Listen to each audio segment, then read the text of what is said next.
състезатели, треньори, близки, родители и гости. Колегите ми, журналистите, знаят, аз не обичам да режа ленти, да откривам обекти, да се изтъквам какво направиха. Хората виждат какво направиха.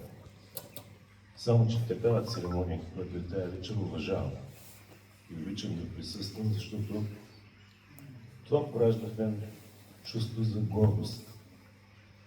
Защото това са посланията. Вие сте посланиците на Карнобат, които разнасят славата на нашия град. Имаме ли здрави и силни млади хора, които могат да побеждават? Това означава, че ние сме създали някакви приемливи условия, защото човек може да има много талант. Но ако той не бъде открит този талант, ако няма упорита работа и постоянство, този талант може да бъде фатално погубен. Благодаря на всички ви за положения труд и за постигнатите успехи. Независимо, че непрекъснато се опитваме да подпомагаме спорта, доколкото можем, знам, че имаме още нерешени въпроси.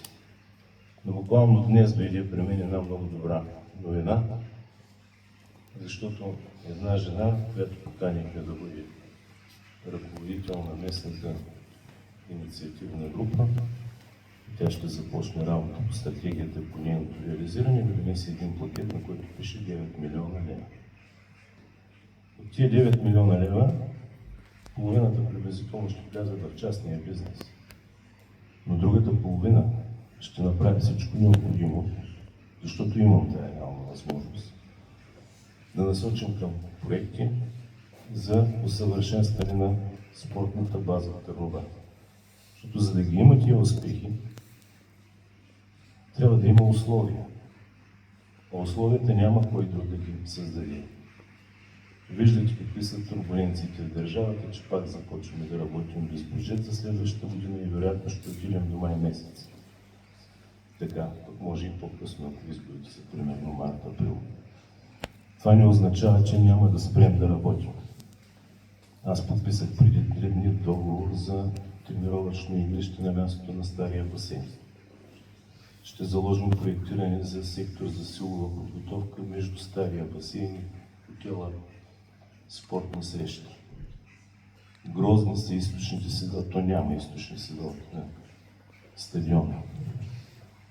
Но ще направим необходимото и те да станат в следващия период в рамките на 1-2 години. Мечтая, не зная защо съм се въздържал, по някакви други причини, вероятно и лични. Но е време да изградим зала на спортната слава на Карнобат. Имаме такова място, имаме идея и проблема не е финансов. Други са били причините. И аз мисля, че всички вие, и състезатели, и треньори, постигнали успехи, трябва да намерите място там. Защото тия награди са за вас, за вашето постижение. Но те са и да възпитават, да привличат младите, за да продължават този път, който вие сте започнали. Призовавам ви заедно вие да постигнете повече успехи, а ние да се амбицираме и да правим по-добри условията за вашето ново развитие. Вашите успехи насърчават и масовия спорт и другите, които всеки ден, защото спортът е преди всичко здраве, но то е гордостта и славата на вашите родители, на вашите близки, на Карнобат. Да сте ми живи и здрави, благодаря ви, нови успехи!